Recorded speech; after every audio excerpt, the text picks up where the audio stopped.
مسافت طے کرتے ہیں، آپ کے اسی سرزمین سے ایک ایسی شخصیت سے آپ کی ملاقات کراتے ہیں جو میرے دوستوں میں نہایت ہی ادب و احترام کے ساتھ مقرر ذیشان ذی صلاحیت ہر دل عزیز جناب حضرت مولانا مفتی علیم الدین صاحب قاسمی دامت برکاتہ مقدس ذلہ العالی، استاد حدیث دارالعلوم رحمانی منور نگر 0 مائل ارریہ، حضرت تشریف لائے اور اپنی قیمتی باتوں سے ہم سامعین کو نوازیں۔ اس شعر کے ساتھ حضرت کا استقبال ہے، یہ اس کے ہونے کی ادنا مثال ہے کہ نہیں، ہر ایک شے پہ عروج سوال ہے کہ نہیں، میں خون بیچ کر روٹی خرید لایا ہوں، فقیہ شہر بتائیے حلال ہے کہ نہیں۔ الحمدللہ کفا و سلام علی عبادہ الذین اصطفیٰ ما بعد۔ اعوذ باللہ من الشیطان الرجیم، بسم اللہ الرحمن الرحیم۔ الف لام میم ذالک الکتاب لا ریب فیہ ھدی للمتقین۔ وقال النبی صلی اللہ علیہ وسلم اشراف امتی حملۃ القرآن و اصحاب اللیل۔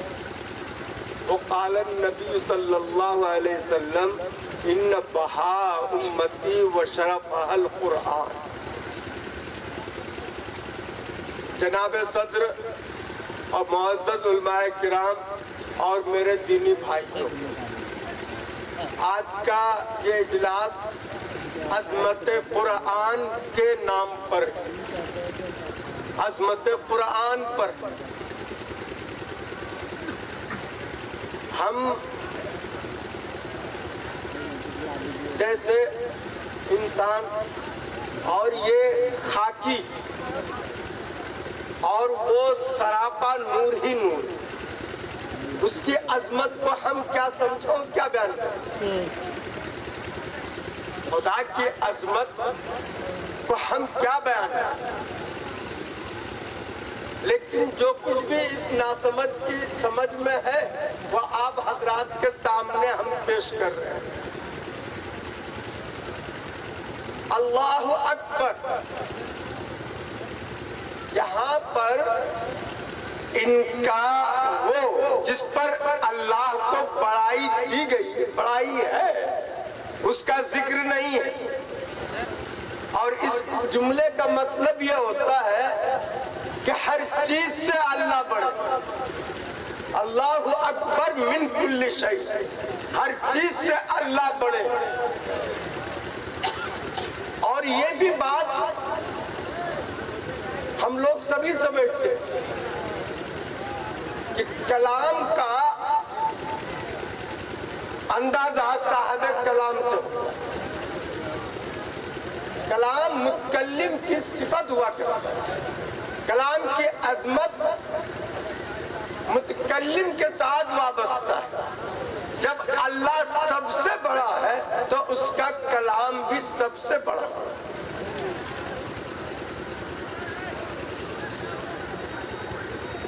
ایک واقعہ بیان کیا جاتا ہے کہ ایران میں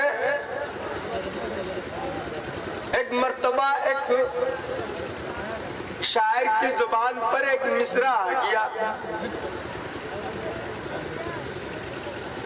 در ابلک کسے کم دیدہ بود، چت کبرا موتی بہت کم لوگوں نے دیکھا ہوگا۔ در ابلک کسے کم دیدہ بود۔ اب ایران کے شاعروں نے اس کا مصرع لگانا چاہا دوسرا تو وہ نہیں لگا پایا، آخر ہندوستان بھیجا۔ ہندوستان میں اورنگزیب عالمگیر رحمت اللہ علیہ کی صاحبزادی زیب النساء نے کوشش کی اس پر مصرع لگانے کی، لیکن وہ لگ ہی نہیں رہا تھا۔ اتفاق کی بات ایک روز وہ غسل کر کے آئی اور سرما پہن رہی تھی کہ سرما آنکھ میں جو لی تو آنسو اور سرما مل کر کے ٹپک کیا آئینے پر تو وہ چمکنے لگا۔ تو اس کو یہ سمجھ میں آیا کہ یہ آنسو اور یہ کالے کالے سرمے کا جو پرت اس پر چڑھا ہے، یہ چمک رہا ہے، یہی ہے چت کبرا موتی۔ تو انہوں نے اس کے اوپر وہ مصرع جوڑ دیا، در ابلک کسے کم دیدہ بود، اشک بتان سرما۔ اشکے بتانے سرما آلو، معشوق کا وہ آنسو جو سرما ملا ہوا ہو، یہی ہے وہ چت کبرا۔ جب یہ مصرع لگا کر کے ہندوستان سے ایران بھیجا گیا تو وہاں کا شاعر ششدر رہ گیا، حیران رہ گیا کہ کتنا عمدہ مصرع اس کے ساتھ جڑا ہوا، اور وہ ہندوستان کے شاعروں کا عظمت کا قائل ہو گیا۔ تو ان کی خواہش ہوئی کہ ذرا ہم دیکھتے اس شاعر کو جس نے ان کے ساتھ یہ مصرع لگایا۔ ہوتی ہے جب کسی کا جو ہے خوبی سامنے آتا ہے تو دل چاہتا ہے کہ اس کا دیدار ہو جائے، تو خواہش کا اظہار کیا گیا، تو اس کا جواب انہوں نے شعر ہی میں دیا۔ اس کا جواب انہوں نے شعر ہی میں دیا کہ در سخن مخفی منم چون برگ گل در برگ گل، چون بوئے گل در برگ گل، در سخن مخفی منم چون بوئے گل در برگ گل، ہر کے دیدن میل دارت، ہر کے دیدن میل دارت، در سخن بینت مرا، کہ میں اپنے کلام میں پنہا جیسے خوشبو پھول کے پتیوں میں، گلاب کی خوشبو گلاب کے پھول کے پتیوں میں چھپا ہوا ہے، سمایا ہوا ہے، تو اسی طرح سے جو ہے میں اپنے کلام میں چھپا ہوا ہوں۔ اور جو شخص بھی مجھ کو دیکھتا ہے وہ مائل ہوتا ہے مجھ پر۔ اگر کسی کو مجھے دیکھنا ہو تو میرے کلام کے اندر دیکھ لو، میرا کلام دیکھ لو، مجھ کو گویا دیکھ لیا۔ تو کہنا یہ ہے کہ ہر متکلم کا جو کلام ہوتا ہے وہ اس کا آئینہ ہوتا ہے، اس کلام سے ہی متکلم کی حیثیت کا، ان کی جو ہے گہرائی بڑائی یا جو ہے رسالت کا اندازہ ہوتا ہے۔ تو اللہ کا جو کلام ہے قرآن کی عظمت کا انتہا تو کوئی جو ہے جا ہی نہیں سکتا، اندازہ کر ہی نہیں سکتا، لیکن یہ بات حقیقت ہے کہ عرب جو اپنے آپ کو جو ہے یہ سمجھتا ہے کہ زبان صرف ہمارے پاس ہے اور باقی ساری دنیا کے لوگ تو گونگے ہیں، جب ان کو اپنی زبان اور فصاحت اور بلاغت پر بہت ناز تھا، اس وقت یہ قرآن نازل ہوا تو ان لوگوں نے یہ جو ہے کہا کہ یہ اللہ کا کلام نہیں۔ تو قرآن نے اس کو چیلنج کیا کہ اگر تم کو اس میں شک ہے تو تم اس کی جو ہے ایک چھوٹی سی صورت ہی لا کے دو۔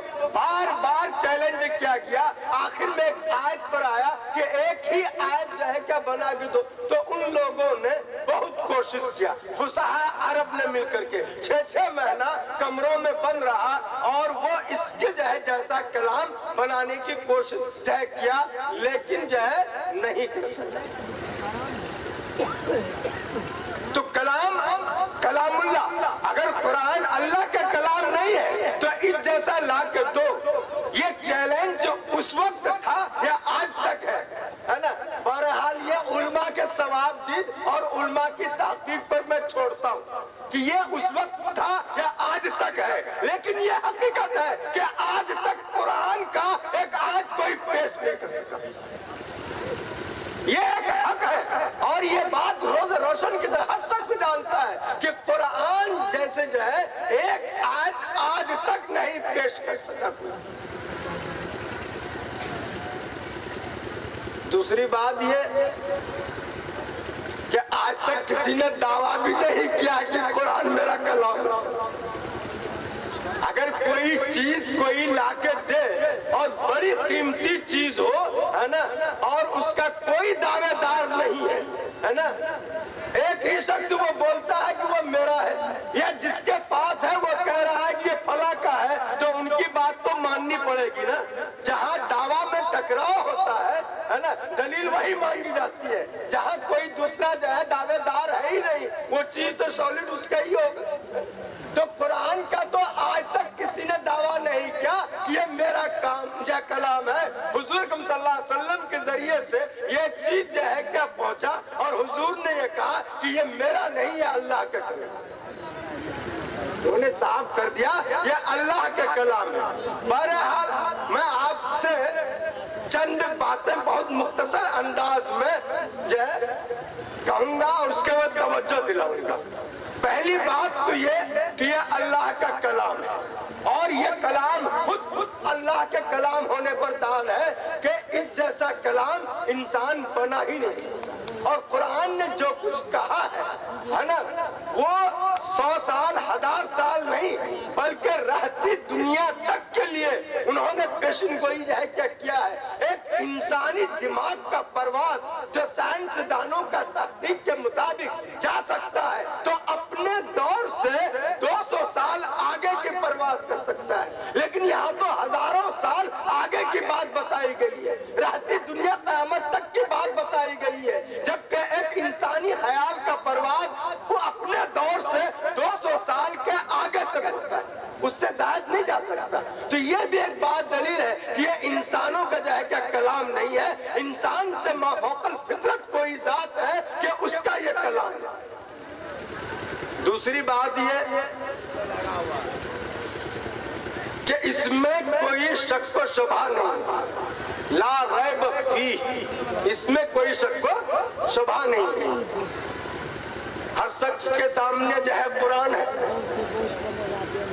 اگر کسی جگہ ان کو کوئی کھلجان ہوتا ہے تو یہ کھلجان قرآن میں نہیں ہے بلکہ اس کے دماغ میں. یہ اس کے دماغ میں ہے. جیسے ایک صحیح سالم ایک چیز اگر کسی کو 2 دکھائی دے اور حقیقت میں وہ ایک ہی ہے اور اس کو 2 دکھائی دے رہا ہے تو اس کا مطلب یہی ہوگا کہ اس کے آنکھ میں خرابی ہے اور اس چیز میں کوئی خرابی نہیں ہے.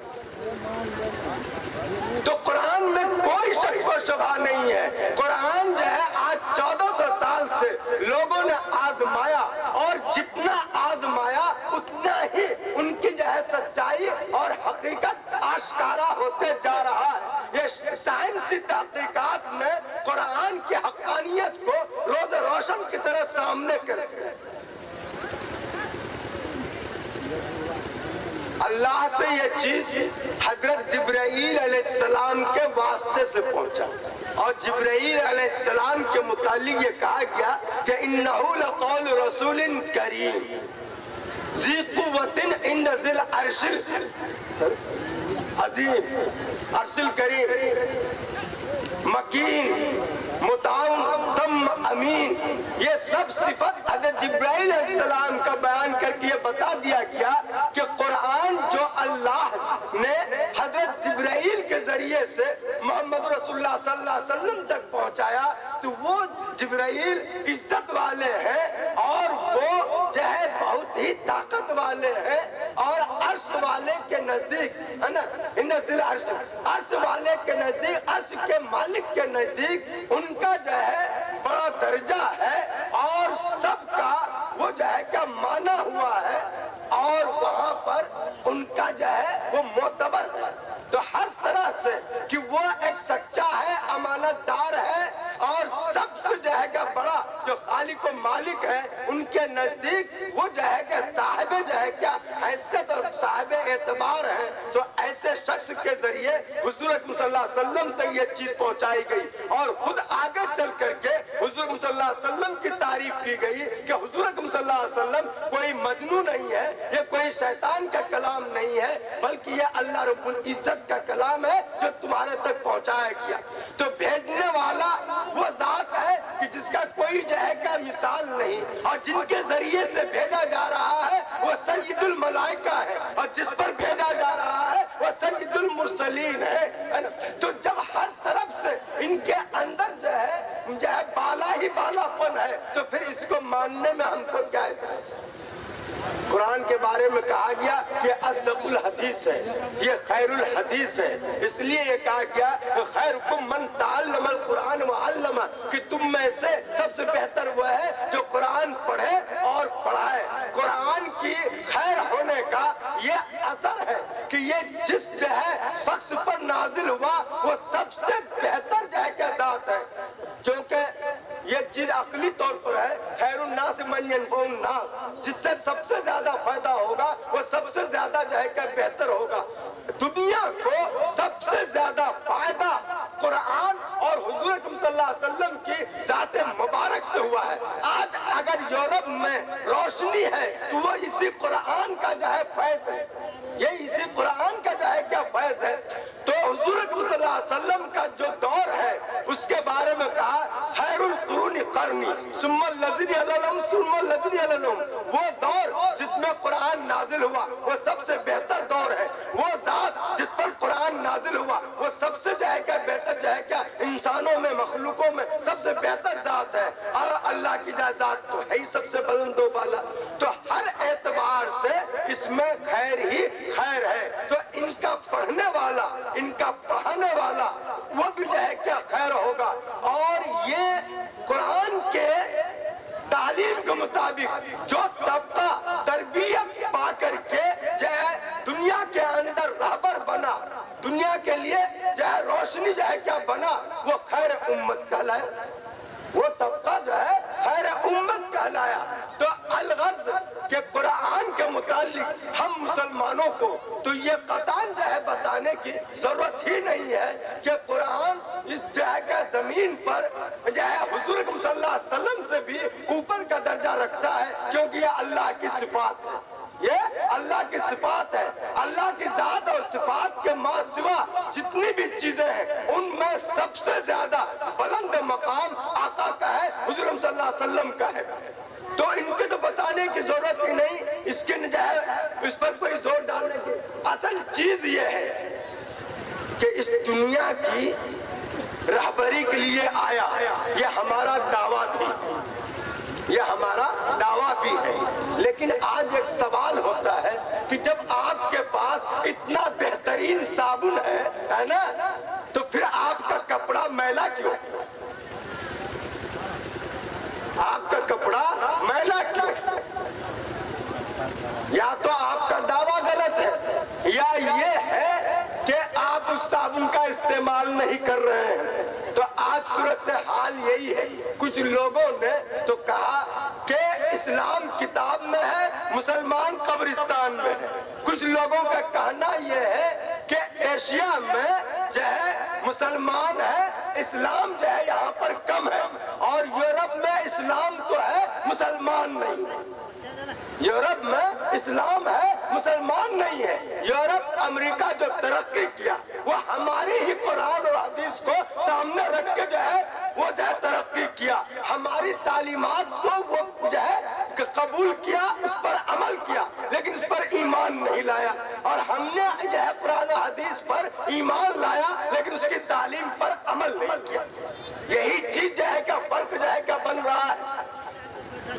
تو ضرورت ہے اس بات کی کہ ہم اپنی زبان کا جو دعویٰ ہے کہ ہمارا مذہب سب سے اچھا، ہماری کتاب سب سے جو ہے کہ بہتر، تو ہم اس پر عمل کر کے دنیا کے اندر بھی یہ دکھا دیں کہ قرآن کا ماننے والا دنیا کا سب سے بہتر انسان ہے، اور اس کو جو قوم مان رہی ہے وہ دنیا کا سب سے بہتر جو ہے کیا قوم ہے۔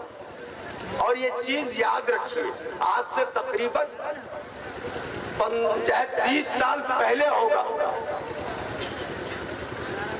مذاہب کانفرنس ہوا تھا، اس میں تجزیہ کیا گیا، یہ بات سامنے آئی کہ انسان کو ہدایت کے لیے آسمانی ہدایت کی ضرورت ہے، آسمانی رہبری کی ضرورت ہے۔ اور آسمانی ہدایت یہ تو بہت آیا، توریت انجیل زبور سب بہت آیا، لیکن آج کے دور میں قرآن کے علاوہ اور کوئی بھی آسمانی ہدایت مکمل طور پر محفوظ نہیں ہے۔ توریت انجیل زبور یہ آسمانی ہدایت ہے لیکن اس میں ملاوٹ ہوگی، اس لیے مکمل طور پر وہ محفوظ نہیں ہے۔ آسمانی ہدایت مکمل طور پر اگر محفوظ ہے تو وہ قرآن ہے۔ دوسری بات یہ ہے کہ زندگی کے تمام شعبوں میں، تمام جو ہے کہ برابری ملتی ہے وہ قرآن میں ہے، ان کے علاوہ اور دوسرے میں نہیں ہے، کیونکہ یہ شریعت آخری شریعت ہے اور یہ آخری ایڈیشن ہے، اور اللہ نے خود قرآن کے اندر یہ اعلان کر دیا الیوم اکملت لکم دینکم واتممت علیکم نعمتی ورضیت لکم الاسلام دینا۔ لہذا آج کے دور میں اسلام کے علاوہ کوئی اور جو ہے آسمانی ہدایت کو بحیثیت جو ہے کہ عمل کا اپنانے کی جو ہے نہیں جا سکتا، اس کو اپنایا نہیں جا سکتا، کیونکہ وہ ان کے سامنے منسوخ ہے۔ لیکن اس بات کا یقین رکھنا ہے کہ وہ بھی کسی زمانے میں ایک مذہب تھا، آسمانی مذہب تھا، اس پر جو ہے ایمان رکھنا ہے۔ تو آج کے دور میں سوائے